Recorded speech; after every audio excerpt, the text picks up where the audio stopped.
Santo adorado Deus, que habita na mais altura dos céus, graças te damos, Senhor, por mais um dia, mais uma semana finalizada na sua santa companhia. Sabemos que até aqui o Senhor tem nos preservado, dando-nos misericórdias.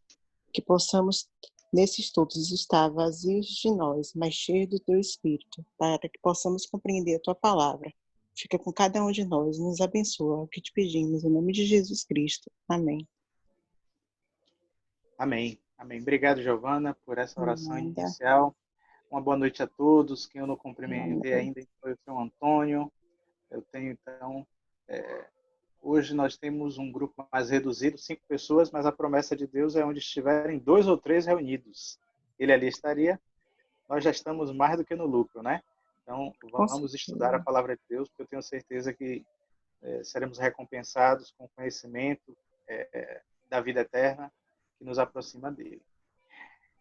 Gente, o estudo dessa noite, ele se propõe a dar prosseguimento àquilo que a gente começou como a doutrina de Deus, né? A doutrina sobre Deus começa sobre a forma como Deus se revela. E semana passada a gente viu que Deus se revela especialmente, ele se revela na natureza, né? Uma revelação geral, na consciência humana, mas ele se revela de um modo especial nas Sagradas Escrituras. Depois, na sequência, nós vamos agora estudar sobre a Trindade, né?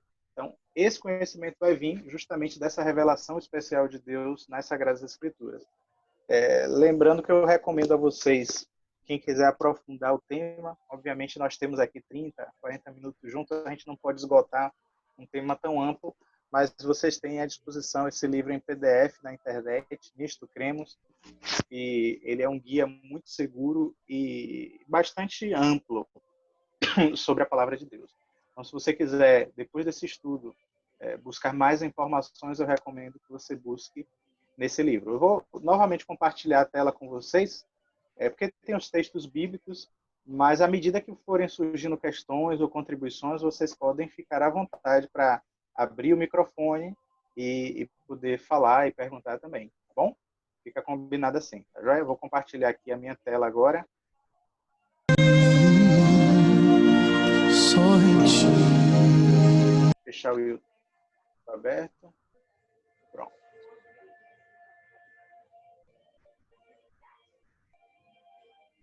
Vocês conseguem ver minha tela aí? Tudo direitinho? Faça um joinha aí quem puder. Sim? Pronto. Então, vamos dar prosseguimento a essa doutrina que revela quem é Deus, já que a gente viu que as Escrituras revelam a pessoa de Jesus Cristo, a sua obra, a sua missão, revelam a história da redenção. Quem é esse Deus que propõe tudo isso, né? Então, é uma doutrina que a gente sabe que ela é complexa, portanto, temos bastante desafios. Então, a primeira coisa que a gente tem a fazer, a adentrar na doutrina de Deus, né? Saber quem é esse Deus, qual é o seu caráter, quais são os seus atributos, é a gente ter uma grande dose de humildade, né? Alguém já disse assim que nós, quando entramos nesse terreno sagrado, o terreno do desconhecido, muitas vezes o silêncio é eloquência, né? Então, a gente vai falar sobre Deus. Somos seres finitos, limitados, e Deus é eterno. Deus é o Criador. Ele sempre existiu. Isso, muitas vezes, pode ser até inconcebível para cada um de nós, né? Imaginar um ser que não teve início e jamais terá fim. Um ser que pode todas as coisas e que, pela sua palavra, ao ele falar, as coisas vêm à existência pela sua ordem, né? Então, esse é o Deus Todo-Poderoso ao qual a gente tenta vislumbrar e compreender. A gente nunca vai compreendê-lo completamente. O apóstolo Paulo chega a dizer assim que nós agora conhecemos em parte, mas então o veremos face a face como ele é. Então, a gente tem uma compreensão precária e parcial de quem é Deus. Mas, através das Escrituras, a gente pode ter uma revelação mais ampla e é nosso desejo, então, fazer isso, né? Quem é esse Deus? O que é essa Trindade, né? Vou avançar aqui. Como eu disse, a primeira coisa que a gente precisa ter ao adentrar no estudo de quem é Deus é ter uma grande dose de humildade, né? Eu coloquei aí para vocês, apenas para a reflexão inicial, esse texto que remete a Moisés. Quando Moisés depois de passar quase 40 anos no deserto, longe dos seus irmãos hebreus lá no Egito, escravos, Deus se apresenta a ele, né? E Moisés, então, toma aquele susto de ver a sarça ardente, tenta se aproximar para ver o que está acontecendo, mas Deus diz a ele o quê? Tira os sapatos dos teus pés, porque o lugar que estás é terra santa. Eu quero, assim, com toda a humildade, dizer que nós estamos, ao adentrar no estudo de quem é Deus e a Trindade, entrando num terreno santo, né? De forma que a gente precisa, como Moisés, em reverência, tirar as sandálias dos nossos pés. E isso muitas vezes significa o seguinte: que o seu corpo ele vai estar tocando o solo, o pó da terra. A nossa identificação é com o pó da terra. Nós nos identificamos com isso aqui que é terreno, que é efêmero, que é móvel. E Deus ele é eterno, né? Então, o pastor Rubens está aqui me ligando. É possível que ele esteja com dificuldade para entrar. Vocês me dão só um instantinho aqui. Vou pedir licença a vocês para poder reenviar para ele o link, caso ele esteja com alguma dificuldade.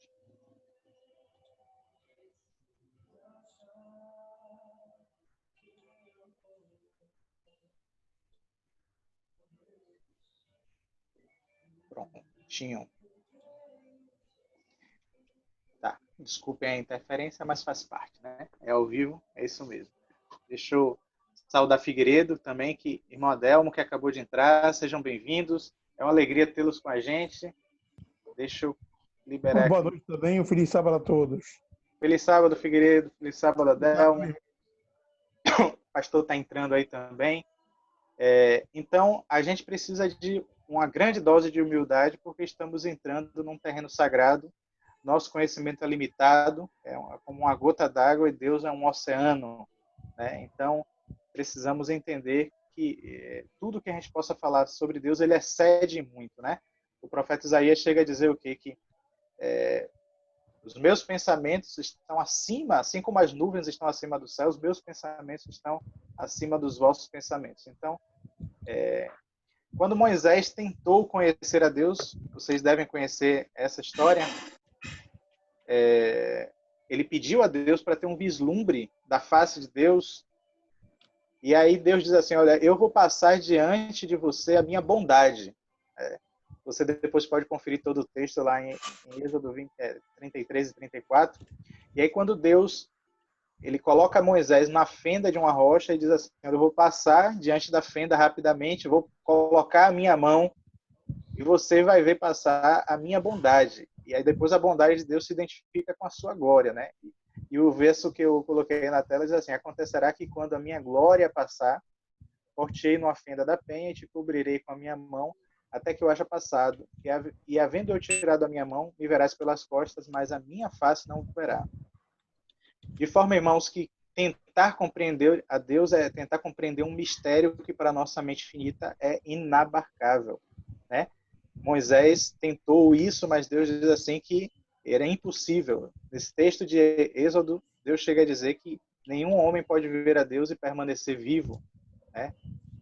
Somente com a vinda do Filho amado de Deus é que a gente pode ter, e depois, posteriormente, a gente vai ver isso em próximos estudos, que nele habita corporalmente toda a plenitude da divindade e que Jesus é a expressa imagem do Deus invisível, né? Então, a gente está falando de realidades divinas, realidades eternas, e essa humildade, ao nos aproximar desse tema, ela é extremamente benéfica e necessária, né? Sabendo que a gente não vai compreender tudo, mas aquilo que é necessário e suficiente para a nossa salvação encontra-se registrado e revelado na palavra de Deus. Tudo bem até aí? Se tiver questões, podem falar. Eu queria saudar o pastor Rubens, que acabou de entrar. Uma boa noite, pastor. O senhor consegue nos ouvir bem? Quer dar sua saudação? A gente já cantou, já orou, já entramos no tema, já ia cortar seu ponto.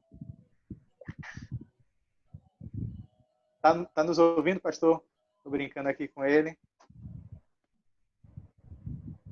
Tá nos ouvindo. Fique à vontade quando quiser fazer alguma intervenção ou quiser falar alguma coisa, tá bom?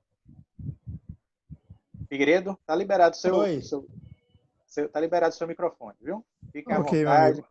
Tá certo. Bom, a gente já viu, né, no estudo anterior, como é que Deus se revela, né? Eu destaquei aqui o texto de Hebreus, a gente já leu, mas vamos reler. Havendo Deus antigamente falado muitas vezes, de muitas maneiras, aos pais, pelos profetas. Deus nos falou através da revelação dele no Antigo Testamento. A gente já estudou sobre a inspiração, sobre a revelação, esse processo de revelação de Deus nas Sagradas Escrituras. Ele falou pelos profetas.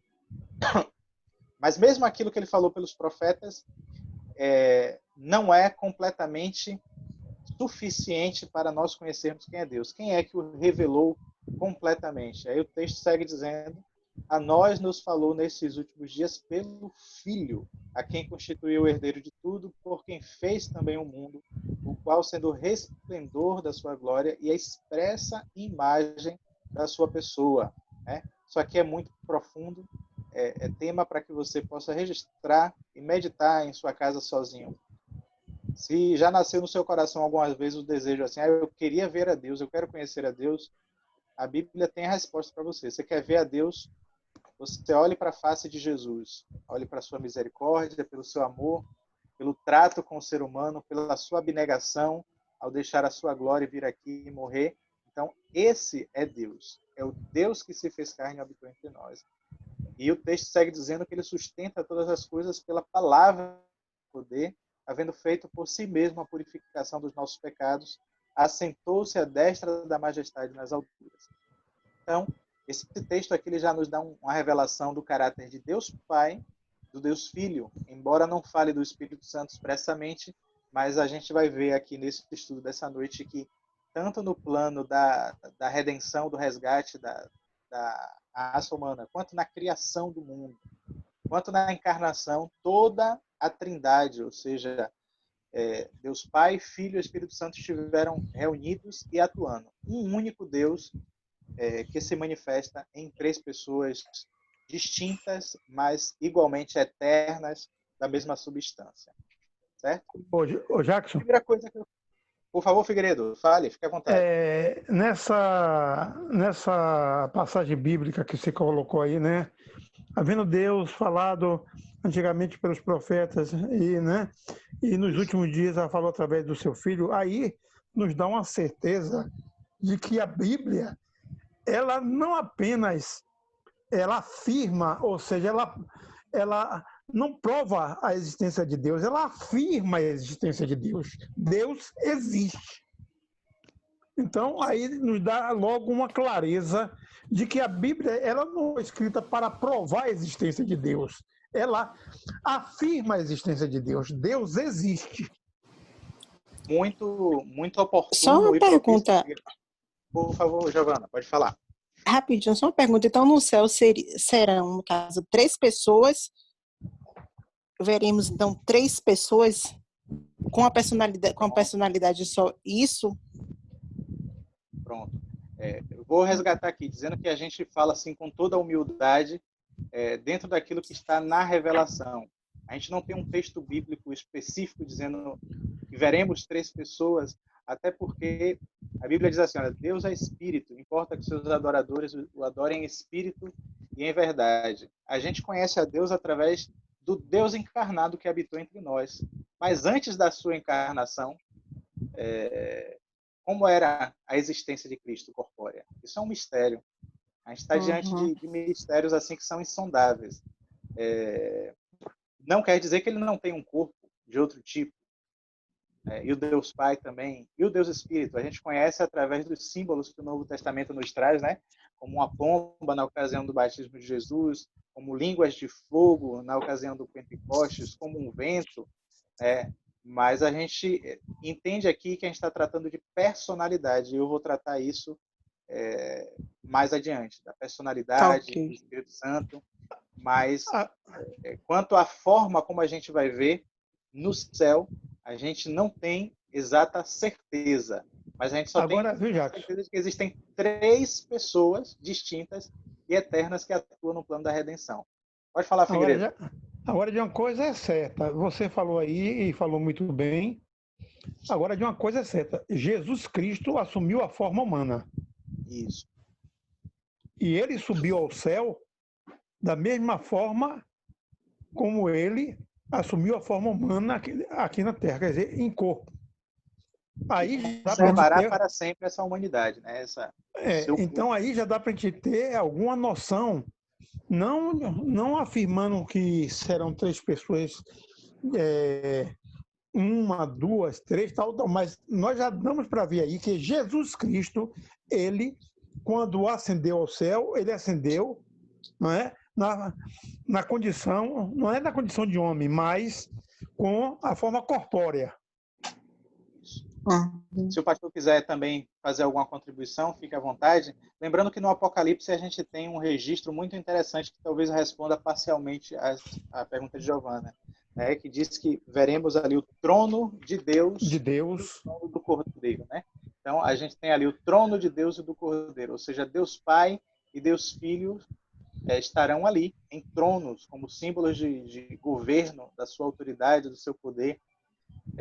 Embora não se fale do Espírito Santo, como foi o Espírito Santo que inspirou o Apocalipse, e o Espírito não dá testemunho de si mesmo, muito possivelmente teremos essa cena. Mas, como eu disse, com muita humildade, talvez a gente esteja entrando num campo aqui de especulação, e por isso a gente volta para falar daquilo que está revelado, tá bom?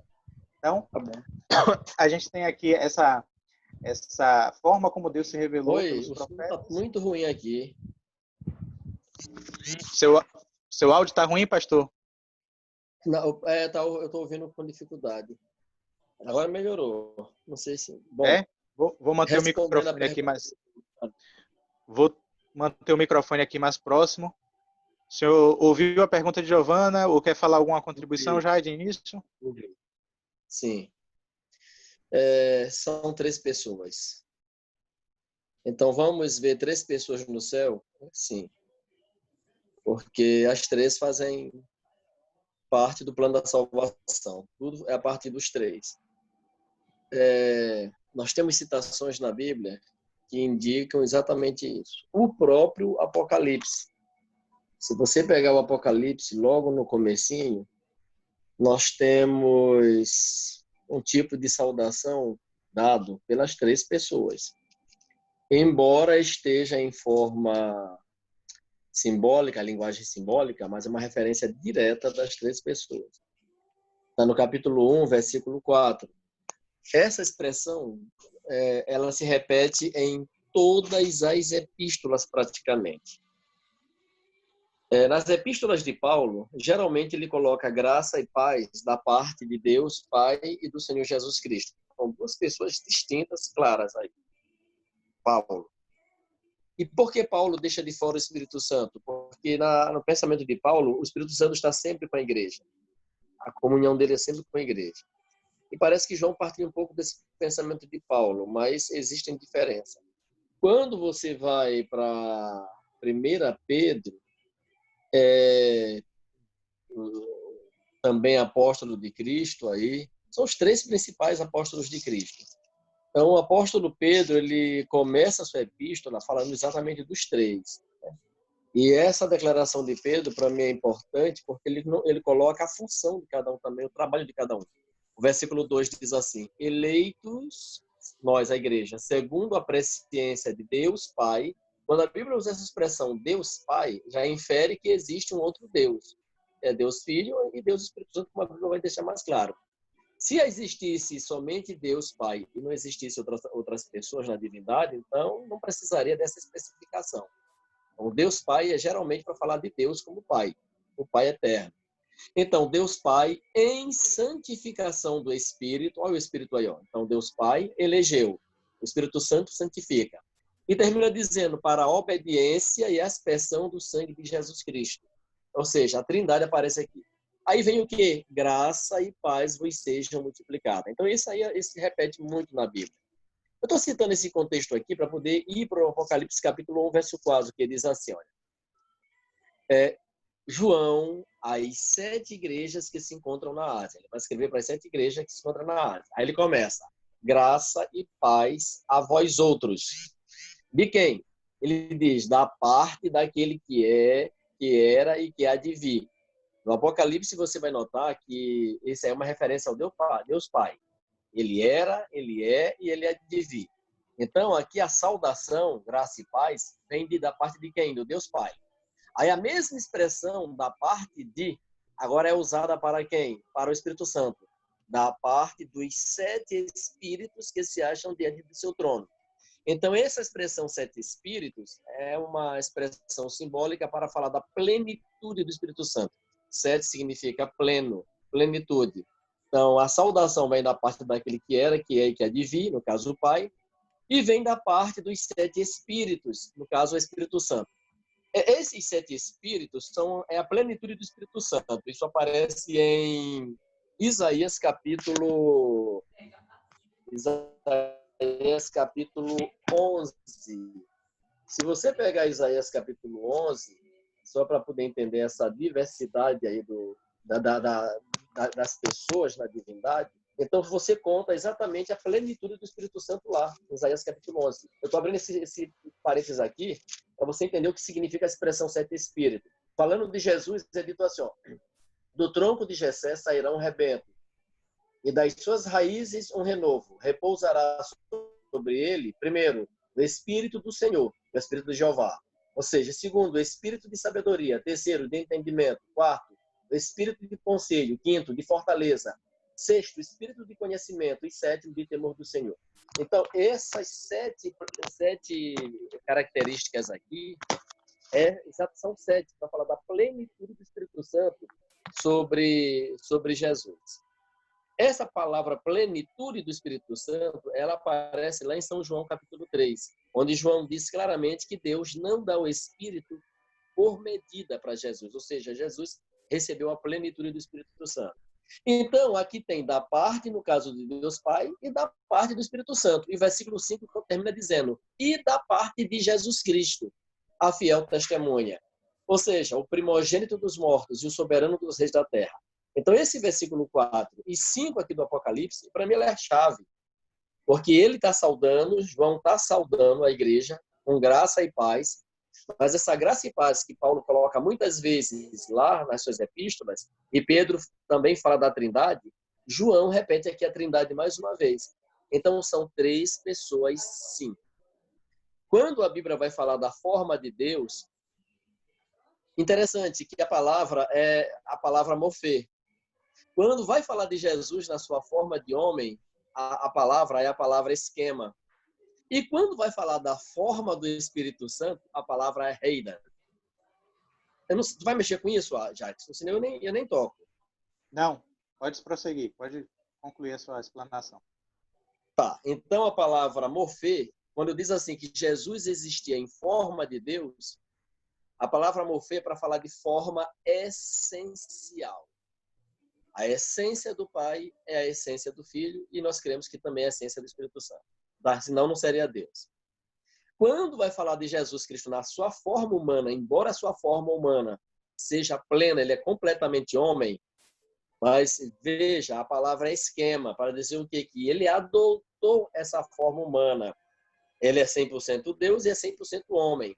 Mas em termos de essência, mesmo como homem, Jesus Cristo é Deus. Daí a palavra morfê e a palavra esquema no mesmo capítulo e nos mesmos versículos, que é Filipenses capítulo 2, 5 em diante. Agora, quando a Bíblia vai falar da forma do Espírito Santo no batismo de Jesus, lá em Lucas capítulo 4, versículo 22, se não estou enganado, a palavra lá é Heidan, ou Eidan. Eu nem vi se é espírito forte ou espírito fraco, eu esqueci se lê Eido ou Eidan, mas é uma coisa assim, Eidan, que significa forma de aparência, a forma como você está vendo. Ou seja, a forma do Espírito Santo não é a sua forma essencial, porque ele veio como pomba. Ele veio na forma de uma pomba. Então, a palavra para forma lá é aparência, a forma como ele se deixou ver, como ele se permitiu ver. Mas que, essencialmente, essa não é a forma originária do Espírito Santo. Ele tem uma outra forma que nós só vamos saber quando estivermos com os 3 no céu. Só isso, para não falar muito. Perfeito, perfeito. Obrigado, pastor, pela E uma outra coisa também, viu, Jacques, que nós temos... Parou. E outra coisa que nós temos de ter em mente mesmo, como o pastor disse aí, você vê que Jesus Cristo disse assim, e eu enviarei outro Consolador. Outro, quer dizer, é uma outra pessoa, com as mesmas características, com o mesmo poder, com todos os aspectos, não é, do próprio Deus, mas outro. Então isso nos mostra claramente que a divindade ela é composta de 3 pessoas distintas com a mesma essência. Perfeito. Obrigado aí, pastor Figueiredo, pela contribuição. Vou avançar aqui falando sobre os nomes de Deus, né? Como é que a gente conhece Deus? Primeiro, uma ponte aqui com o que falou Figueiredo mais tarde, a gente tem que ser humilde para saber que Deus se revela nas Escrituras e a gente vai buscar conhecê-lo a partir desta revelação mais completa e da revelação plena em seu Filho Jesus. Mas que a gente tem um conhecimento limitado a respeito disso, né? Os nomes no costume do Antigo Oriente eram muito importantes, porque revelavam o caráter dessa pessoa, né? Então, a Bíblia diz assim, olha, santo e tremendo é o seu nome, tá aí, Salmos 111, verso 9. Quais são os nomes que Deus se apresenta nas Escrituras, né? Então, lembrando que a Bíblia, ela, na verdade, não se preocupa, não é a preocupação predominante de falar quem é esse Deus, mas sim como ele atua para a salvação do homem. Então, a gente tem informações dispersas que a gente está reunindo aqui, sistematizando, para poder compreender quem é esse Deus. Quem é esse Deus a partir do seu nome? Vários nomes a Bíblia utiliza para se referir a Deus, né? A primeira palavra é Elohim, no hebraico, que se refere ao Deus Criador, ao seu poder criativo, né? No princípio, criou Deus os céus e a terra. Mas a Bíblia usa outros nomes para se referir a Deus, né? Elion, quer dizer o Deus Altíssimo, está lá em Gênesis 14, verso 19, e abençoou e disse, bendito seja Abraão pelo Deus Altíssimo, o possuidor dos céus e da terra. Isso aqui é uma bênção que Melquisedeque proferiu sobre Abraão. Ele usa esse termo, Elion, quer dizer o Deus Altíssimo, o Deus que está acima da humanidade, que criou todas as coisas. Adonai, que quer dizer o Senhor, o legislador, e abençoou e disse, bendito seja Abraão. Eu repeti o texto aqui. Aí vou ficar te devendo o texto que fala de Adonai. Mas tem o texto de El Shaddai, que quer dizer o Deus Todo-Poderoso. Eu sou o Senhor, aparecia a Abraão, Isaac e Jacó, como Deus Todo-Poderoso. Isso é Deus se revelando a Moisés, lá em Êxodo 6, versos 3 e 4. Mas um dos nomes mais frequentes, talvez, nas Sagradas Escrituras, são essas 4 letrinhas aí, em hebraico. A gente lê Yud, Rei, Vav, Rei, ou YHWH, né? Acabei nem colocando aí, mas em português fica, ou seria o tetagrama que identifica o nome de Deus, Yahvé. Nas Bíblias em português a gente costuma traduzir ou por Jeová ou por Senhor, tudo em maiúscula, né? E essa palavra, Deus se apresenta com esse título, né? Yahvé, para Moisés, e diz assim... Eu posso falar um pouquinho sobre essa palavra, Jacques? Por favor, pode falar. Irmãos, essas 4 letras, não é palavras, essas 4 letras, elas eram vistas com muita reverência, né? A história diz que os judeus eles mudavam de caneta quando ia escrever essas letras. Existem uma regrinha dos judeus que eles chamam de Kire. Kire. O que significa Kire? Significa que eles olham uma coisa e lê outra. Então, cerca de 100 anos, um século, um pouquinho mais, um pouquinho menos, não tenho certeza, mas mais ou menos por isso, acho que 100 anos, ou por aí. Os judeus, eles tinham tanto reverência para com Deus, quando eles olhavam esse tetragrama, essas 4 letras, eles disseram, nós não podemos pronunciar o nome de Deus assim, porque nós respeitamos muito. E aí, onde eles olhavam o tetragrama, eles começaram a ler Adonai. Adonai. Quando você lê sua Bíblia em português, todo lugar que tem esse tetragrama é traduzido como Senhor. Porque a palavra Adonai significa exatamente isso. Meu Senhor. O Senhor. Por exemplo, quando você lê o Salmo 110, lá diz assim, disse o Senhor ao meu Senhor. Como é que está em hebraico? Hebraico está assim. Para te dizer, não ficar devendo o texto aí, viu, Jacques? Disse Yahweh, que é a forma como a gente lê em português esse tetragrama, disse Yahweh ao meu Adonai, assenta-te à minha direita. Assim que está na Bíblia hebraica. Então, as duas expressões são usadas lá. Tanto a expressão Yahweh, que é esse tetragrama, como a expressão Adonai. Só que os judeus, eles pararam de ler esse nome Yahweh, como a gente pensa que seja hoje Yahweh. E até essa pronúncia não se tem certeza absoluta se é assim mesmo. Mas se lê assim, Yahweh, Yahweh. Na verdade, ela sai da garganta aqui, tá certo? E a palavra está associada à vida. Porque a garganta recebe o nome para os judeus, muitas vezes ele se refere à garganta como nefesh, porque o fôlego passa aqui. Eles associam a alma, a essência da alma, com o sopro que passa pela garganta. Daí esse nome, Yahweh, ele é produzido muito de dentro aqui, ele é muito cultural aqui da garganta. Mas o que acontece? Então, o judeu olhava as 4 letras, poxa, aqui tem o nome Yahweh, mas nós somos reverentes, nós não vamos ler Yahweh. Aí eles substituíam automaticamente por Adonai. E é por isso que em português, quando você lê sua Bíblia, então o Senhor disse a Moisés, então o Senhor, onde tem a palavra Senhor, é a palavra Yahweh, mas onde se lia Adonai, que significa exatamente Senhor. Entendeu? É o que a gente chama de Kire. Kire, lê uma coisa, aliás, vê uma coisa e lê outra. E os judeus, eu estou dizendo isso para vocês, porque os nossos irmãos testemunhas de Jeová, eles pegam o tetragrama, traduzem como Jeová e fazem uma guerra em cima disso. Então, o que acontece? O nome Jeová é simplesmente essas letrinhas. O Iode, que corresponde a I ou J, como em latim I e J era a mesma coisa, para o português ele veio diversificado, porque causava muita confusão. Por isso que às vezes o nome de Jesus pode ser Jesus, por causa do latim, ou então Jesus, também por causa do latim. A gente lê Jesus. No grego, no hebraico, é o Iode, né? Que é esse I mesmo. E aí o que acontece?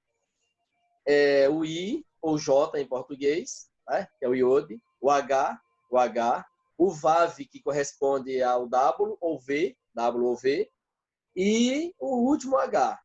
Então, os judeus inventaram as vogais no 4º século depois de Cristo. Eles inventaram as vogais, porque o hebraico estava se perdendo. E aí eles tiraram as vogais de Adonai e colocaram entre as consoantes do tetragrama. Aí ficou o quê? I, E, Ro, Wa, ou I, E, Ro, Wa. Então, o nome Jeová é uma montagem, é uma aglutinação, pegando o tetragrama, mas as vogais de Adonai, que, colocando as vogais entre essas 4 letras consoantes, que são todas consoantes, em português corresponde exatamente a Jeová. Só para vocês saberem que esse nome Jeová foi utilizado por volta do ano, não sei se foi 1000 alguma coisa, por um padre. O nome Jeová é uma invenção católica. Foi um padre que fez essa aglutinação e não os testemunhos de Jeová. Então, ele fez essa aglutinação. É uma invenção católica, tá entendendo? Mas na Bíblia, o nome Senhor, esse sim, também foi um nome adotado por um judeu, aí o rabino, antes de Cristo, e a distância entre Jeová e o Senhor, como nós temos na nossa Bíblia, é uma distância de cerca de 1000 anos. 1000 anos, então é uma distância muito grande.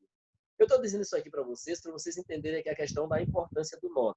E a raiz do nome desse tetragrama é Yatsá, é o verbo ser, que os católicos traduzem como, católicos e judeus traduzem como o Eterno. É por isso que o judeu, quando vai falar de Deus, a expressão máxima para falar de Deus na língua judaica lá, na cultura deles até hoje, é o Eterno. Você pega a Bíblia judaica, eu tenho ela aqui em casa, onde tem o nome Yahweh, ou Jeová, como alguns queiram, ou Senhor, eles simplesmente colocam o Eterno. Ô, pastor, Então, Sim, senhor.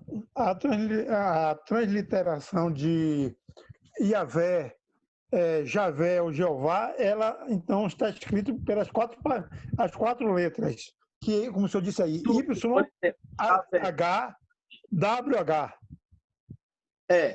Porque Javé, os teólogos católicos, onde tem o tetragrama, que poderia ser Yahweh, eles colocam Javé, os teólogos.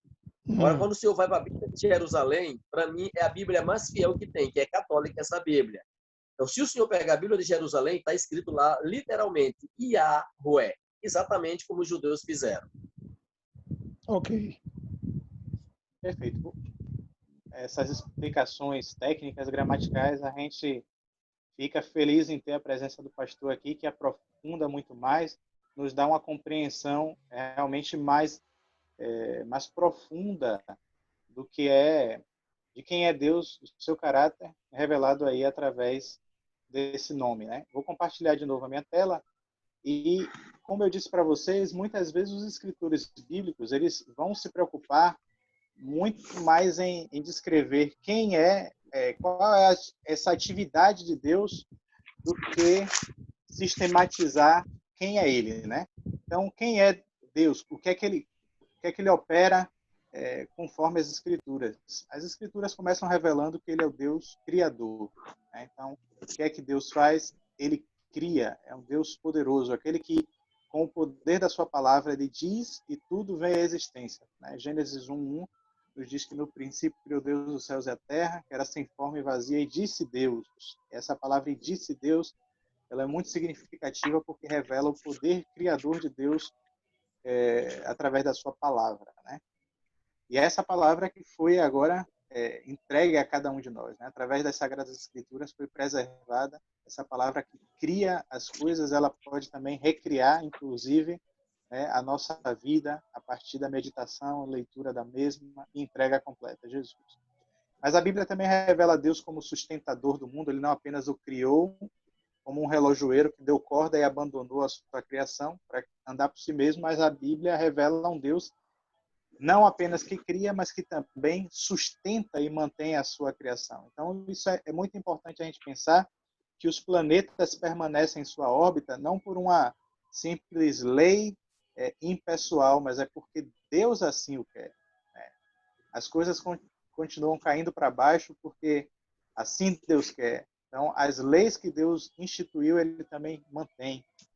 A Bíblia o apresenta como Redentor e Salvador, aquele que estabelece planos que perduram, né, e não podem ser frustrados, que faz as previsões e predições do que vai acontecer, porque Ele conhece o fim desde o princípio, aquele que promete e cumpre a sua palavra, aquele que perdoa pecados, que é digno de adoração, e, por fim, o texto que diz aí que Deus é um Rei eterno, imortal, invisível, Ele é o Deus único. Então, essa verdade que só existe um único Deus, ela está presente tanto no Antigo quanto no Novo Testamento, e a revelação cristã, ela é contra a ideia de mais de um Deus. Então, quando a gente está falando aqui de trindade, a gente não está falando de politeísmo.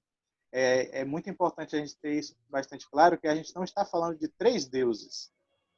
A gente está falando de um único Deus, que se revela em três pessoas distintas e eternas. Então, é um mistério que a gente compreenderá na eternidade, mas que Deus revelou o suficiente para a nossa salvação aqui. Certo? Quais são os atributos desse Deus que a Bíblia revela? Né? Os três primeiros atributos são muito conhecidos de nós, né? Ele é onisciente, quer dizer que ele sabe de todas as coisas, conhece todas as coisas. Ele é onipresente, ele está presente em todos os lugares, ao mesmo tempo, simultaneamente. Isso amplia aquela noção que a gente falou, que ele sustenta todas as coisas, é porque Deus está presente em todas as coisas. A gente não está falando de uma energia impessoal, mas a gente está falando de um Deus pessoal que continua presente. Criou a matéria, mas transcende a ela e está a sustentando. Ele é também onipotente, quer dizer que ele tem todo o poder. Ele é todo poderoso. Então, meu amigo, minha amiga, você que nos acompanha nesse estudo, que alegria não é saber que a gente tem um Deus que pode todas as coisas. Se você já enfrentou uma situação que para você parecia difícil, impossível de resolver, né? A gente tem aqui Giovana, que passou estreitos aí em relação ao Covid, outros que também estiveram enfermos, eu próprio, mas que o Deus onipotente, aquele que pode todas as coisas, ele entrou com providência em nossas vidas, né? Outros atributos de Deus, né? Esses atributos, eles são incomunicáveis, isso quer dizer que pertence exclusivamente a Deus, né? Essa ser onipotente, onipresente, onisciente, e também ter vida em si mesmo. Só Deus tem a vida original, vida não emprestada, vida dele próprio, né? Ele é eterno e ele é imutável. Esses são atributos incomunicáveis de Deus, exclusivos da divindade. Porém, Deus possui outros atributos que a gente chama de atributos comunicáveis, atributos que ele compartilha conosco, como seres criados, como seus filhos humanos, né? O seu amor, a sua graça, a sua misericórdia, longanimidade, santidade, justiça e verdade, tudo isso Deus compartilha com cada um de nós, está à nossa disposição para que a gente possa refletir também o caráter de Deus. Antes de prosseguir, eu queria dar uma saudação aqui a algumas pessoas que entraram posteriormente. Entrou o irmão Paulo Marcos, Saulo entrou aí, sejam muito bem-vindos, né? Fiquem à vontade para qualquer contribuição, qualquer pergunta. Tem também o dispositivo de levantar a mão, quem quiser falar, dar sua contribuição. E quem tiver as perguntas aí na mira da verdade, o pastor está ali, ó, à disposição. O que é que a Bíblia nos revela mais sobre o dinamismo interno dessa divindade? Esse Deus que é único, mas que se revela em três pessoas, né? Deuteronômio diz assim, Deuteronômio 4:35, a ti te foi mostrado para que soubesses que o Senhor é Deus, nenhum outro há senão a ele. Então a gente está falando aqui de uma revelação de um Deus, a gente pode chamar aqui de monoteísta. Só existe um único Deus verdadeiro. Essas outras entidades que a gente costuma ouvir falar aí na história, deuses egípcios, deuses gregos, na verdade são deuses falsos, né? São divindades criadas pela imaginação humana ou pela inspiração maligna, mas que não é Deus verdadeiro. Deus verdadeiro, ele tem essa característica que a gente viu agora há pouco, ele onisciente, onipotente, eterno, imutável. Não existe nenhum igual a ele. Então a Bíblia é clara a afirmar isso, tanto no Antigo quanto no Novo Testamento. No Antigo Testamento, o texto clássico para isso diz: ouve Israel, o Senhor, nosso Deus, é o único Senhor. Deuteronômio 6, verso 4, um texto muito querido aí do pastor Rubens, começa com a expressão hebraica, como é, pastor? Shema Israel, ouve Israel, né? Ouve. É uma palavra que realmente nos convida a uma reflexão, né? Pode falar, viu, pastor? Seu microfone está aberto.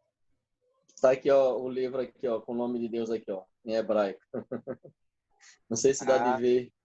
Deu para ver, sim. Quando você aproximou, deu para ver. Tá aqui. Essa palavra que tu aqui é Shema. Shema Israel. Adonai Elohim. Adonai errado.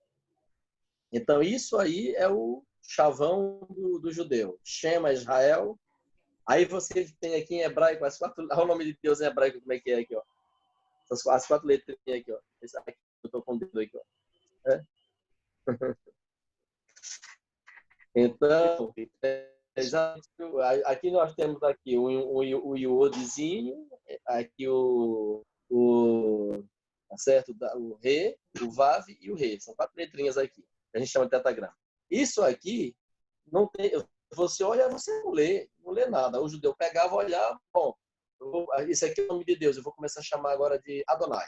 Lê aqui isso aqui, esse tetagrama, que hoje transliteramos Yahweh, ou Yahweh, alguma coisa assim, mas é mais ou menos aqui, ó. Então, aqui nós temos o quê? Adonai Elohim. Olha o nome de Elohim aqui. Por quê? O primeiro mandamento diz assim: não terás outros Elohims diante de mim. Não terás outros Elohims diante de mim. Porque os deuses falsos também são chamados de Elohims. Agora, o interessante é que Gênesis capítulo 1 não apresenta nenhum outro nome para Deus. Não apresenta Adonai, não apresenta Yahweh, não apresenta Elion, não apresenta nenhum. O nome que Gênesis 1 apresenta para Deus é exatamente Elohim. Para quê? Para estabelecer uma distinção entre o verdadeiro Elohim e os falsos deuses que são falsos Elohims. Então, quando a Bíblia diz assim, não terás outros Elohims diante de mim, então o contexto é exatamente a criação. Porque o verdadeiro Elohim, que esse é o primeiro nome que é para Deus, em Gênesis capítulo 1, é para dizer que somente o verdadeiro Elohim pode criar. O nome Yahweh, ele só aparece no capítulo 2, versículo 4 de Gênesis. É a primeira vez que aparece o nome Yahweh. Enquanto o nome Elohim é o nome de Deus, o nome Adonai Yahweh é Deus ser. Enquanto Perfeito. não havia homem, sim. Não, só quando o senhor concluir, eu vou passar aqui a palavra a Zé. Zé Roberto levantou a mão, mas pode concluir. Tá bom, pode passar. Vou passar a palavra a Zé Roberto. Você nos escuta aí, Zé? Escuto. Fale bem pertinho do microfone, por favor. Tá certo. É uma pequena contribuição. Você falou agora há pouco a respeito de que Deus ele tem vida em si próprio, que Deus ele é eterno. E a respeito de outros deuses, na verdade eles são criados pelo ser humano, né? E somente Deus é que ele tem vida em si mesmo. Era essa a contribuição que eu queria dar. Perfeito. A gente leu textos do Antigo Testamento, mas a unicidade de Deus, a singularidade de Deus é reafirmada no Novo Testamento, mostrando que não existe politeísmo nas Sagradas Escrituras. Não são vários deuses, é apenas um Deus. Jesus, em João capítulo 17, verso 3, diz que a vida eterna é esta, que te conheçam a ti só, por único Deus verdadeiro, e é Jesus Cristo a quem enviaste. Então, a unicidade de Deus, a singularidade de Deus é reafirmada no Novo Testamento. O apóstolo Paulo, ele fala em sua carta a Timóteo que porque há um só Deus e um só mediador entre Deus e os homens, Jesus Cristo, o homem. Então aqui a gente está falando de um único ser divino, mas que embora se manifeste em três pessoas, certo? Singularidade e a pluralidade. A gente falou da singularidade, mas já desde o Antigo Testamento, esse ser, que é um só, já nos dá pistas de que esse ser, em sua unicidade, ele é plural. Já em passamos o homem. Veja que tanto o verbo como o pronome possessivo, ele está flexionado na terceira pessoa do plural, não é isso? Então, façamos o homem à nossa imagem. Então, aqui já existem pistas de Deus conversando ali internamente dentro da divindade para tomar atitudes em relação à criação do homem, né? Isso também é visto novamente lá em Gênesis 3, 22, quando o homem, depois de o homem pecar, onde Deus diz assim, eis que o homem se tornou como um de nós. Então, revelando aí que dentro da divindade existe uma pluralidade de pessoas. Gênesis 11, quando Deus vai enviar o dilúvio, ele diz, vinde, desçamos, o dilúvio não, quando Deus vai confundir as línguas lá na Torre de Babel, vinde, desçamos e confundamos a sua linguagem. Então veja que a linguagem que Deus usa para si próprio, ela revela uma pluralidade. Isso se revela lá também em Isaías. Essa pluralidade poderia ser apenas duas pessoas, mas mesmo o Antigo Testamento já nos mostra que são três, né? Diz a Isaías 48, agora o Senhor Deus, referindo-se ao Pai, me enviou a mim, o Filho de Deus, né? E o seu Espírito, o Espírito Santo. Então, você vê as três pessoas da divindade agindo conjuntamente em benefício da raça humana, né? E como é que é o relacionamento dessa divindade? O primeiro passo é compreender que essa divindade ela tem um princípio. Esse Deus tem como o princípio o amor. Isso é dito lá em 1 João 4, verso 8, né? Aquele que não ama não conhece a Deus, porque Deus é amor. Deus não tem amor, ele é amor, é a sua essência. e isso é partilhado pelo Pai, pelo Filho, pelo Espírito Santo, e a gente pode ver em todo o Antigo Testamento e Novo Testamento referências ao amor de Deus o Pai, o amor de Jesus, o amor do Espírito Santo, né? 1 Coríntios 13, que é uma ode ao amor, que vai nos revelar isso, né? Que tudo pode passar, mas o amor é um princípio eterno, porque ele é eterno, porque reflete o próprio Deus, né? A gente vê o relacionamento interno dessa divindade quando Jesus, diante da sua crucifixão, ele diz assim, Deus meu, por que me desamparaste? Ali ele sempre esteve em relacionamento íntimo e profundo com o Pai, de amor. Mas ali, quando os pecados da raça humana foram carregados sobre Cristo, ele sentiu os efeitos do pecado, porque o profeta Isaías diz que os nossos pecados fazem separação entre nós e nosso Deus. E ali foi o único momento em que Cristo sentiu a separação do Pai, havendo uma ruptura ali no seio da divindade. Então, esse é um outro mistério de Deus. Nós meditaremos por toda a eternidade, né? Aqui, falando mais especificamente da Trindade, temos a forma funcional como Deus se relaciona, né? Pai, Filho e Espírito Santo. Né?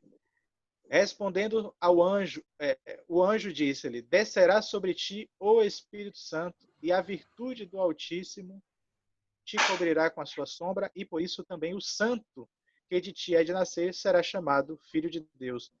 Não sei por que não saiu o texto, mas isso está escrito lá em Lucas, capítulo 1, verso 35, e fala sobre o processo de encarnação de Jesus, né? A encarnação do Filho de Deus.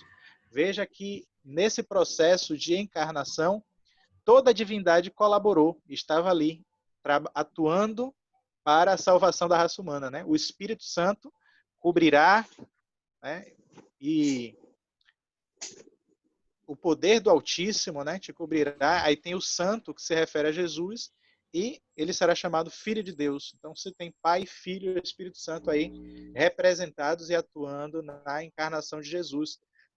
Isso também se repete lá por ocasião do batismo. Você vê claramente as três pessoas da divindade. O texto de Mateus é claro quando diz assim, sendo Jesus batizado, saiu das águas e eis que se lhes abriram os céus e viu o Espírito de Deus descendo com forma de pomba, vindo sobre ele, e eis uma voz do céu que dizia, este é o meu Filho amado em quem me comprazo. Então você tem o Deus Pai pronunciando em alta voz, você tem o Deus Filho ali sendo batizado em sua forma humana e corpórea, e o Espírito Santo também ali representado em forma de pomba. Então, você tem claramente as três pessoas divinas aqui, tanto na ocasião do nascimento quanto do batismo de Jesus.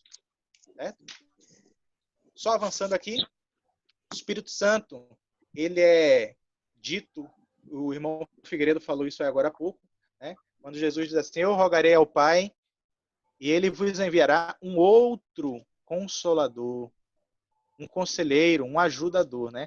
Esse outro, bem disse aí o irmão Figueiredo, é um outro semelhante a ele próprio. A palavra grega allos, para isso se refere a isso, não é héteros, é allos, é um da mesma espécie. O nosso gramático em hebraico e grego está aí presente, se ele quiser, ele pode complementar. Mas ao chamar o Espírito Santo de um outro, da mesma natureza e substância dele, a gente vê a revelação do seu caráter divino. Então, Deus o Pai, o Filho e o Espírito Santo. Jesus chamou Deus de meu Deus. Deus meu, por que me desamparaste? Então, você vê as três pessoas da divindade, tanto na encarnação, no batismo e na redenção na cruz. João 15, né? Eu vos enviarei um outro consolador, né? Que procede do Pai, o Espírito da verdade que dele procede, esse dará testemunho de mim. Então, João 15 reforça a mesma ideia que ele já tinha dito no capítulo 14. Você vê claramente aí o Espírito Santo retratado como consolador, como Espírito da verdade, que procede do Pai e dá testemunho de Jesus. Então, não existe uma evidência tão forte, talvez, quanto essa presença triuna aqui nesse texto, né? segundo o texto que o pastor citou mais cedo aí, em 1 Pedro, capítulo 1, verso 2, aí está aí para você anotar e registrar, a presciência de Deus Pai, a santificação do Espírito e a obediência à expressão do sangue de Jesus, as três pessoas divinas atuando conjuntamente para a nossa salvação e redenção, e a fórmula apostólica para a saudação e para as despedidas nas suas cartas, o apóstolo Paulo costumava dizer, né? A graça do Senhor Jesus, o amor de Deus, referindo-se ao Pai, e a comunhão do Espírito seja com todos vós. Ô, Jackson. Né? Então, por favor, Figueiredo, fique à vontade. Olha só, você falou aí, né, com relação ao Espírito Santo, e eu queria só fazer uma alusão. O seguinte, nós hoje ouvimos muito falar e temos a consciência tranquila, né, e de que Deus, como uma pessoa, Jesus Cristo, mas do Espírito Santo, nós pouco ouvimos falar. E quando ouvimos falar, até muitas vezes, de uma forma distorcida, né? Muitos dizendo que é uma força, energia, né? Que não é uma pessoa. Então, nós vamos ver isso em um estudo que vamos ter, porque nós estamos estudando agora a Trindade, e depois eu acho que a sequência será a individualidade de cada um, né? Isso, Deus, Cristo e o Espírito Santo.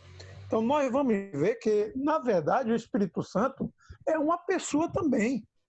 Da mesma forma como Deus Pai e Deus Filho. Não tem nada de energia, nada de força, nada de vento, nada disso.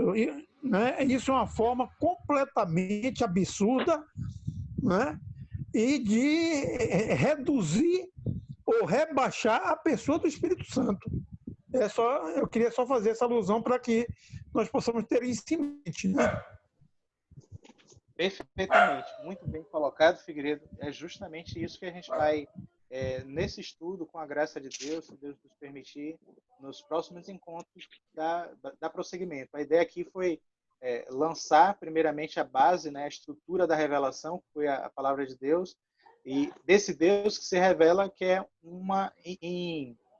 ele tem um caráter triuno, né? Em sua unicidade, ele é um só, mas ele se revela em três pessoas codistintas e eternas, e a gente vai, nos próximos encontros, dedicar um tempo para estudar cada uma dessas pessoas e como ela se revela nas Escrituras. O Pai, o Filho e o Espírito Santo, e a gente terá a oportunidade de ver tanto a personalidade, a divindade do Espírito Santo num outro encontro. E como o Figueiredo falou, a Bíblia, ela pressupõe a existência de Deus. Ela ela dá por certo isso, né? Até porque Hebreus diz assim, que aquele que se aproxima de Deus, é necessário que ele creia que ele existe e é galardador daqueles que o buscam.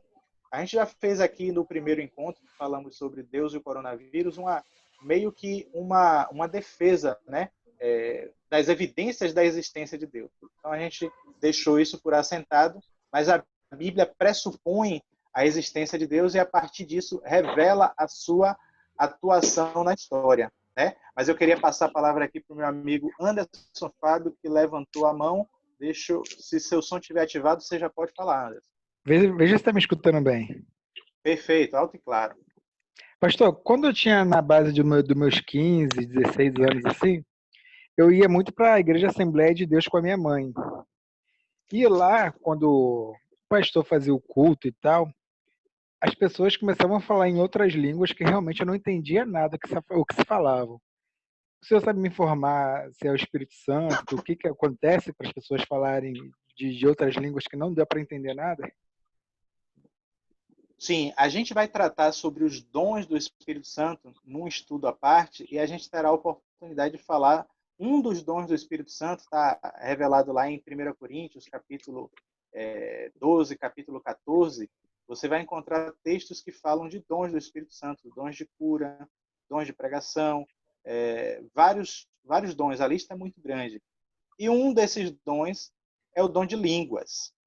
Só que existe uma má compreensão a respeito de como o Espírito Santo concede esse dom.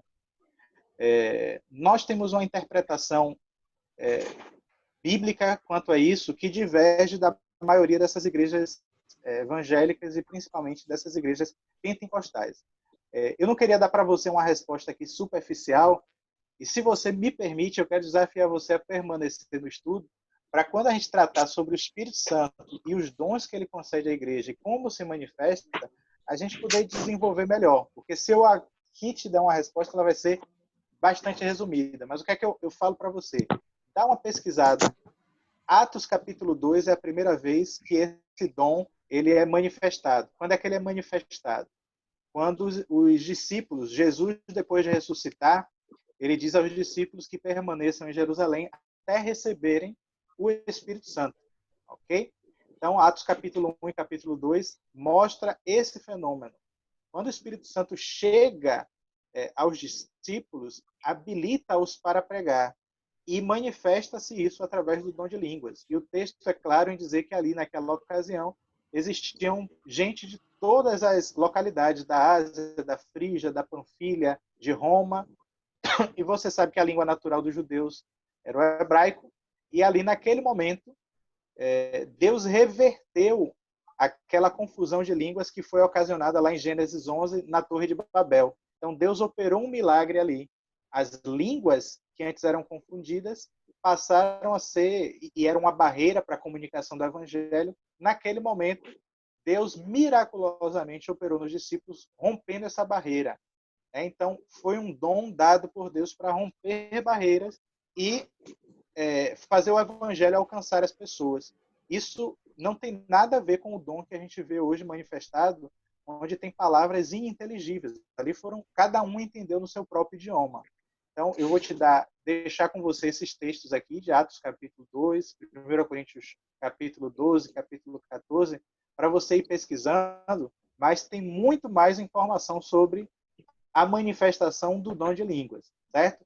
Eu vou pedir para que você fique com essa resposta, por enquanto, superficial, mas prometendo a você que a gente vai tratar especificamente, mais profundamente esse tema, certo?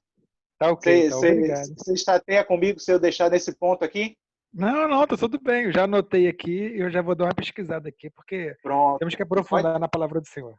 Pronto, dá uma pesquisada também lá em Atos capítulo 16, onde novamente o dom de línguas é manifesto. Você vai ver que ele sempre está associado com a quebra de barreiras para a pregação do evangelho, ou seja, essas palavras elas são inteligíveis para aqueles que escutam a mensagem e podem tomar uma decisão ao lado de Jesus.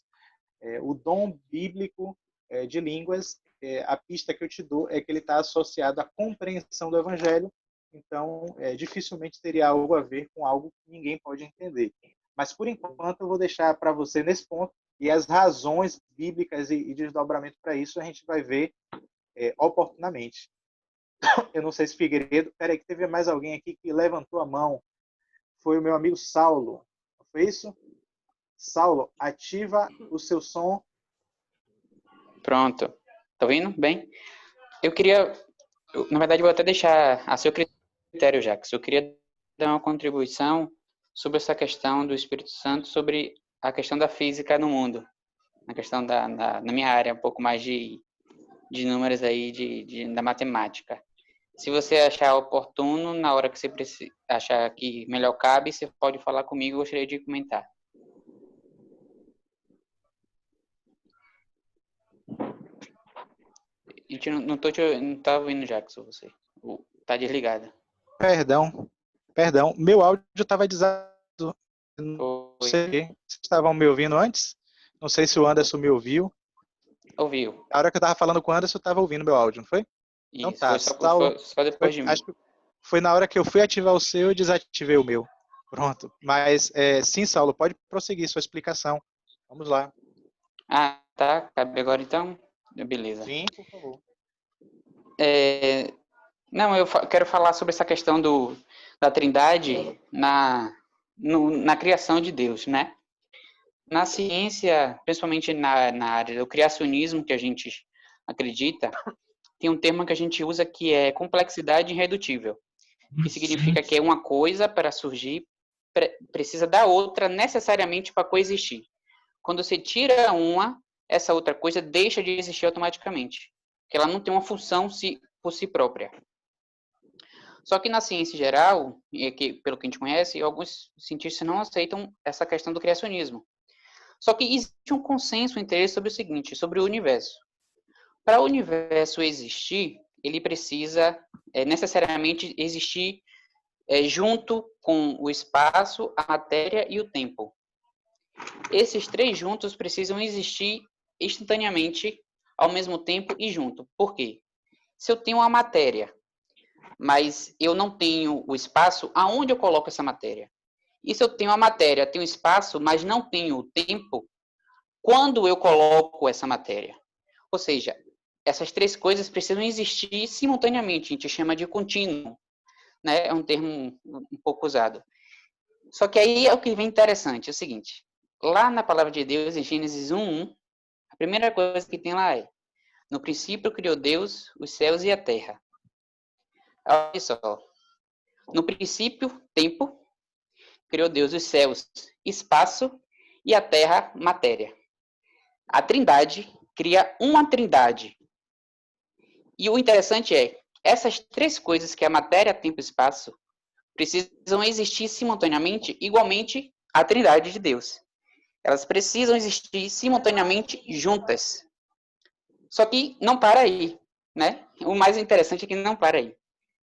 Deus cria essa trindade de tempo, espaço e matéria, porém, em todo o universo, ele deixa características da sua trindade no nosso meio, na criação dele. Por exemplo, a gente tem, quando a gente fala do tempo, né? O tempo, ele tem passado, presente e futuro. Uma trindade. A matéria, ela tem, nos seus estados físicos, o sólido, líquido e gasoso. Mais uma trindade. O espaço, a gente vive no espaço tridimensional, que é altura, largura e profundidade. Ou seja, uma trindade de coisas cria uma trindade que tem outra trindade. Só que tem muito mais. Por exemplo, na própria matéria, eu anotei aqui, para não me perder, que eu fiz umas anotações, na própria matéria, a matéria é formada por átomos. E os átomos têm prótons, elétrons e nêutrons. Preste atenção que tudo são três. Tudo são três. Quando a gente vai para o campo da biologia, é células, né, Saulo? Sim, as células. Tem aí, na célula tem DNA, RNA e as proteínas, como você vai estudar. A música, ela é composta de melodia, ritmo e harmonia. A água, sólido, líquido e gasoso. A genética, como você falou, né, tem o DNA, RNA e as proteínas. E o engraçado também, um banquinho, um simples banco, para ficar em pé, precisa de 3 pés. Muito interessante. Muito interessante. Faltou a relação, camarada. Ô, Saulo. Oi. Faltou a relação. Família. Homem, mulher e filho. Ah, é verdade. Aí, tá vendo mais uma? Você acaba percebendo que toda a criação de Deus, ele tem características. E da mesma forma que do início é sempre Deus Pai, Deus Filho e Deus Espírito Santo, a gente acha essa característica de trindades na sua criação. É como se Deus estivesse na sua criação deixando a digital, a sua marca, não é? Então, a marca de Deus, assim como um artista, ao fazer o quadro, ele assina lá o seu nome, Deus, ao fazer a sua criação, ele deixa a sua digital, que é a característica de si mesmo, né? Essa Eu gosto de dizer que a matemática é a linguagem de Deus. Como você falou nisso, que muita gente acha que o politeísmo, né, que sabe como é que são 3 deuses? Na verdade, essa soma está errada. Quando a gente vai para a matemática, a forma correta de descrever um todo não é pela soma, é pela multiplicação. Então, quando você soma 1 mais 1 mais 1, vai dar 1. Mas se você pegar 1 vezes 1 vezes 1, dá 1. Um todo, mais 1 mais 1 vai dar 3. 3. É só corrigindo. Isso. 1 mais 1 mais 1 eu me atrapalhei. 3. Isso. Mas a matemática 1 mais 1 mais 1 dá 3. Saulo está falando aqui que a matemática divina é uma multiplicação, né? 1 vezes 1 vezes 1, que vai dar 1. Muito Isso boa todo essa é dado pelo volume, pela multiplicação e não pela soma. Ou seja, Deus ele se revela plenamente no Pai, no Filho e no Espírito Santo. E o foco desse Deus maravilhoso que se revela nessas três pessoas é a nossa salvação. E aqui eu concluo com esse pensamento e dando a oportunidade a quem mais quiser. A Trindade se revela também, eu falei, na criação, se revela na encarnação, se revela também na redenção e na nossa obra de restauração ou de regeneração. Isso se dá na Trindade atuando para que a gente possa ter uma novidade de vida. E isso é representado aqui no batismo, que Jesus nos comissionou, e ele diz assim: portanto, ide fazer discípulos de todas as nações, batizando-os em nome do Pai, do Filho e do Espírito Santo, ensinando-os a guardar todas as coisas que vos tenho mandado, e eis que estou convosco todos os dias até a consumação dos séculos. O meu sincero desejo para todos nós que estamos aqui essa noite, dedicando um tempo para meditar na palavra de Deus, é que a gente tenha esse encontro com esse Deus maravilhoso, Pai, Filho e Espírito Santo, que atuam conjuntamente para a nossa redenção. E que ao nos depararmos com esse Deus que se revela nas Escrituras, nós venhamos a tomar a firme decisão de guardar todas as coisas que Ele tem mandado, na certeza de que Ele está conosco. Ele está aqui agora conosco, cumprindo a sua promessa, de onde estiverem 2 ou 3, Ele ali estaria. E eu tenho certeza de que Ele está atuando no coração de cada um de nós para que a gente chegue a um relacionamento mais íntimo e sincero com Ele. Figueiredo, suas considerações finais, Figueiredo. Eu só quero dizer o seguinte: pode às vezes até parecer difícil para a mente humana nós convivermos com o fato, né? Com o fato de Deus ser três pessoas distintas e mesmo assim sendo um único Deus, né? Mas isso nós só podemos crer e aceitar pela fé. Não existe outra forma. É como você mesmo disse, como está lá em Hebreus, né? Que nós precisamos crer de que ele existe. Às vezes a mente humana torna um pouco, né, difícil de entender esse mistério. Deus sendo três pessoas e sendo três pessoas distintas, ser um único Deus. Mas isso é pela fé. Sem fé é impossível agradar a Deus. Acabou. Não tem outra forma. E isso Verdade. É ponto final. Verdade, Figueiredo. Obrigado mais uma vez por suas contribuições sempre muito úteis e oportunas. Saulo também com essa fantástica explanação aí de um Deus triuno na realidade criada. Não sei se Zé Roberto quer também dar umas considerações finais, dar uma palavra final. Giovana, Fábio.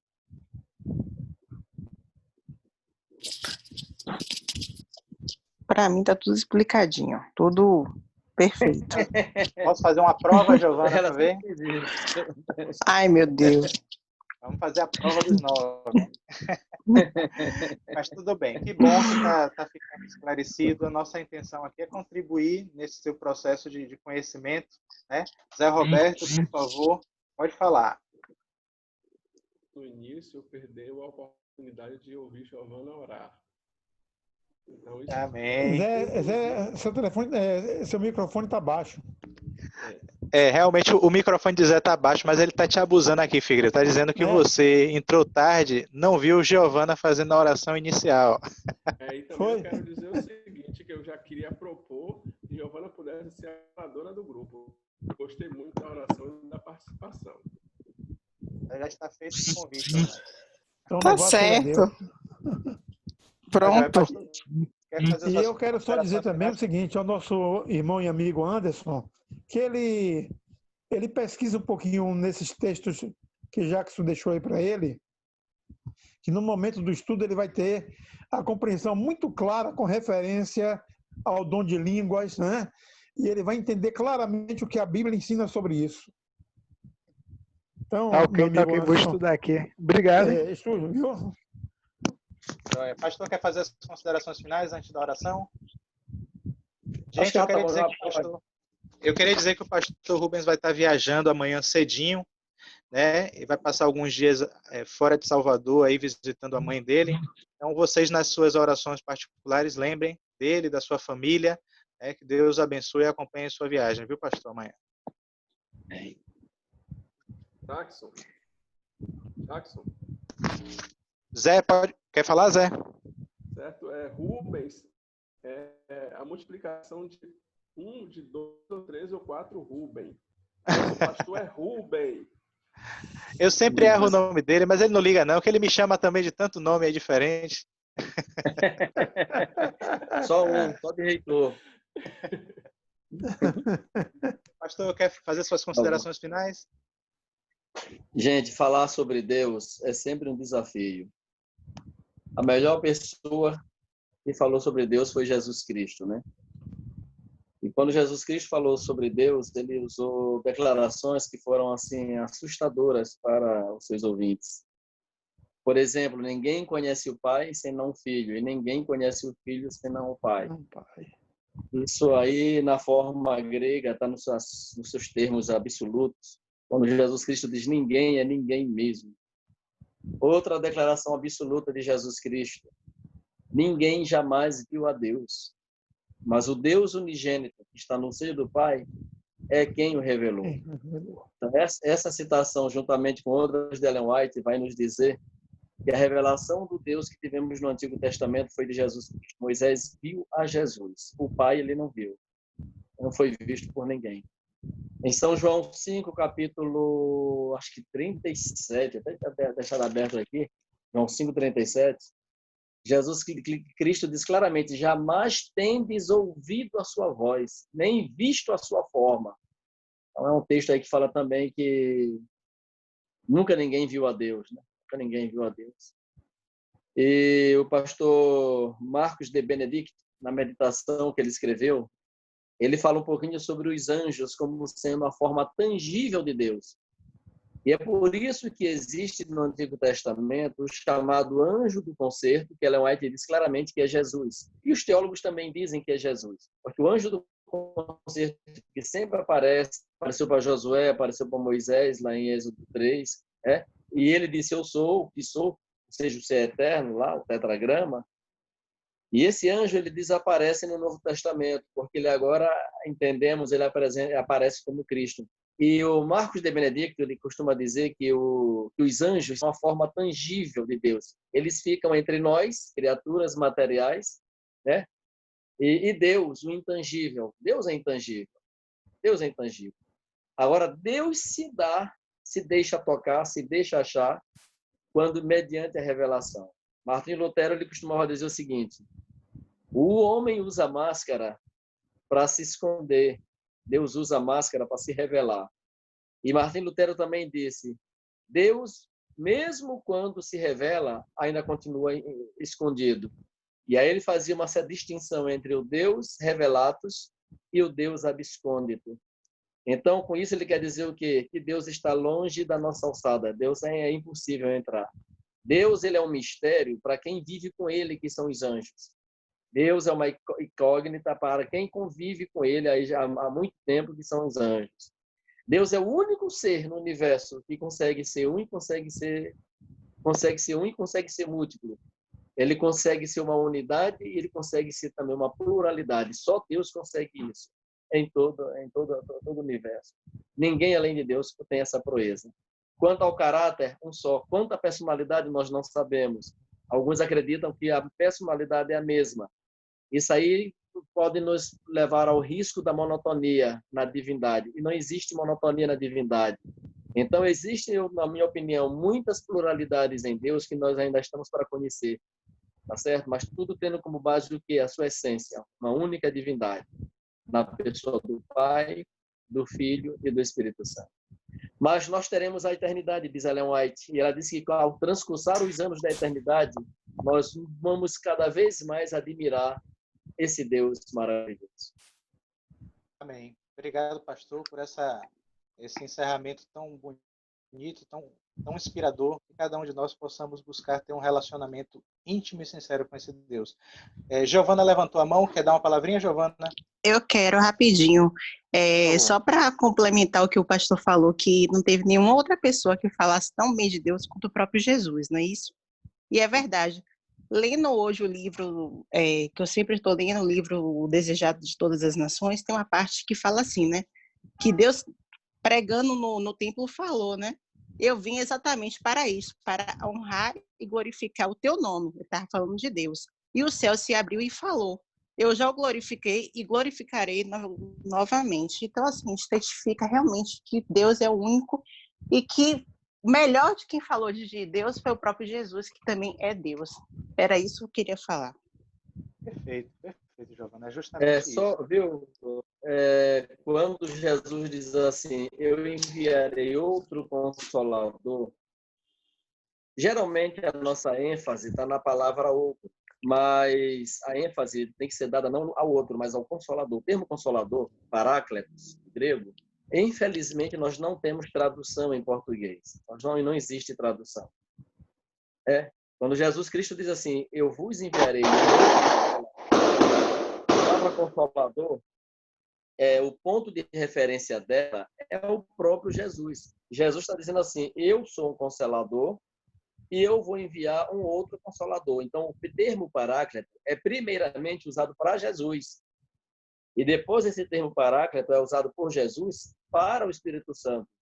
Então, como nós não temos tradução em português, a melhor palavra que encontraram foi essa, Consolador. Mas, de fato, você tem que olhar para Jesus, olhar em Jesus todos os atributos de Deus, porque Jesus disse assim, quem ver a mim, ver o Pai. E agora, quando Jesus diz assim, olha, eu vos enviarei um outro agora. Então, você tem que olhar para Jesus e ver todos os atributos do Pai nele. E Jesus vai dizendo agora que vai mandar alguém com todos os atributos dele, de Jesus e do Pai. Que, no caso, é o Espírito Santo. Então, esse texto aí, infelizmente, nós não temos tradução em português. Mas quer traduzir a palavra Paráclito? Seria Jesus. Seria Jesus. Eu enviarei para vocês um outro Jesus, que no caso é o Espírito Santo, que Ellen White diz claramente que é o representante de Cristo aqui na Terra. Amém. Gente, a gente já está avançando aqui no horário, a gente precisa encerrar. Eu vou agradecer assim, a participação de todos individualmente aí, Figueiredo, Zé Roberto, Pastor Rubens, Anderson, Fábio, Giovana, Paulo, Saulo, o irmão Adelmo também entrou. Então, todos que puderam contribuir, estar presentes aqui com a gente nesse estudo, nessa reflexão, que Deus abençoe o seu restante de sábado, que tem um dia na presença do Senhor. E nós vamos encerrar com oração. Giovana já orou no início, não vou abusar da boa vontade dela, vou pedir agora ao meu amigo Saulo, que foi tão poético aí também na sua declaração, que encerre o estudo dessa noite com oração, Saulo, para a gente. Bem poético, foi ótimo. Vamos orar. Santo, Santo, Eterno Deus, que está nos altos céus, nesse momento, primeiramente, meu Deus, estamos aqui para te agradecer. Te agradecer porque o Senhor, mesmo em meio a essas dificuldades que estamos passando, o Senhor sempre está conosco. Amém. Estamos aqui reunidos para estudar mais a tua palavra. Hoje estudamos mais sobre a sua magnificância, sobre a Trindade. É algo realmente esplêndido que não podemos compreender na sua totalidade, mas acreditamos que no céu vamos ter todo o tempo do mundo para entender o Deus Pai, Deus Filho, Deus Espírito Santo e como Ele sempre atuou em nossa vida. Fica com cada um aqui, presente. Abençoa o pastor que vai estar viajando, acho que pela manhã, amanhã. Fica com ele e sua família também. Abençoa cada um de nós em nome de Jesus. Amém. Amém, gente. Um feliz sábado, uma boa noite a todos. Até o nosso próximo encontro para estudarmos mais sobre a palavra de Deus. Feliz sábado, uma boa noite a todos. Viu? Bom descanso. Boa noite, feliz sábado a todos também. Feliz sábado, boa noite. Tchau. E boa viagem, pastor. Obrigado. Pastor, boa viagem, viu? Que Deus te acompanhe. Tá bom, irmão Figueiredo. Irmão Figueiredo. Oi. Eu vou entrar em contato com o senhor ainda que seja em viagem, viu? Tá certo, ok. Um abraço. Um beijo, Tá pai, bom. um beijo a todo mundo. Tchau, Tá, gente. minha filha? Que Deus te abençoe. Amém. Tchau. Tchau.